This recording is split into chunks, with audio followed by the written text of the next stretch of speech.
Good morning from Anderson Forge, 7 November 2017, 7/11/17.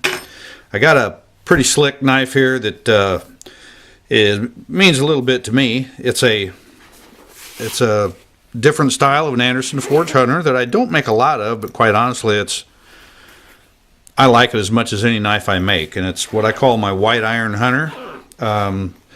I get a bit of canoeing in the Boundary Waters Canoe Area Wilderness in northern Minnesota, and I'm fond. There's over 1,000 lakes in this place, and it's just dear to my heart. And I named this particular style of knife after a lake there named White Iron Lake.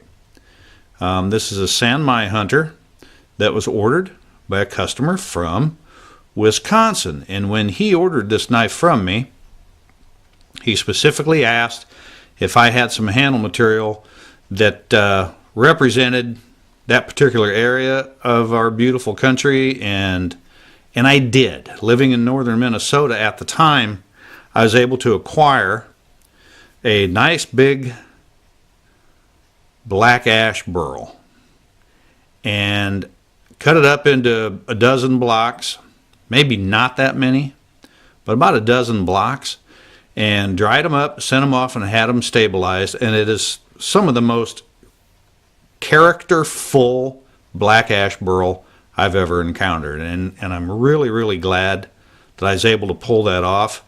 And I'm just kind of showing the knife to you all here, and so you get an idea of what's going on.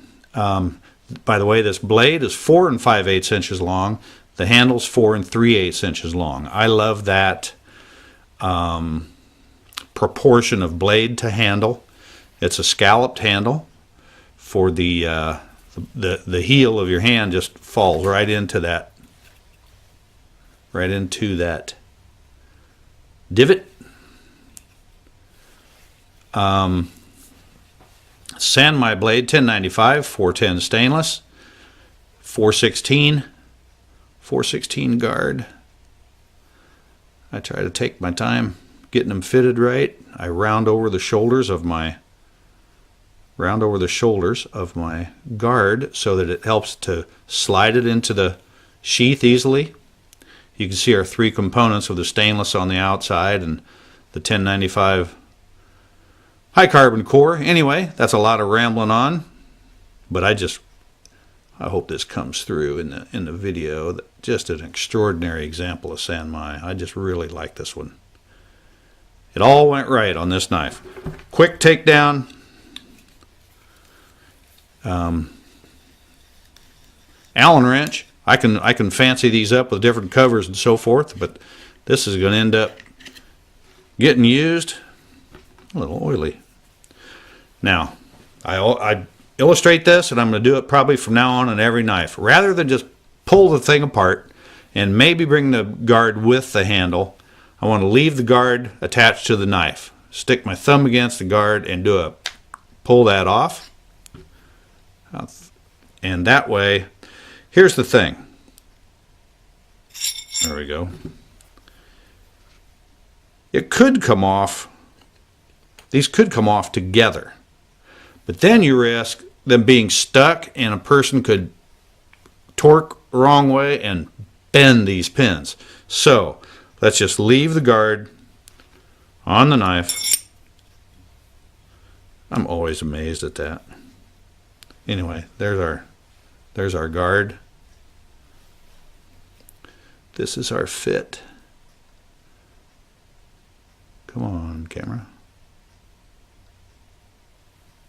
Oop, it didn't look right. There we go.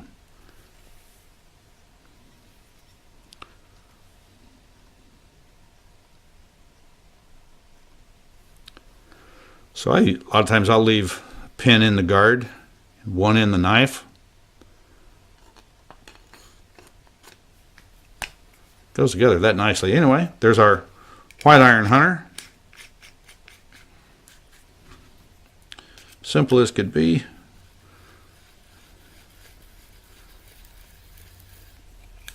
Crank her up and she's ready to go. Ready to be on somebody's belt. So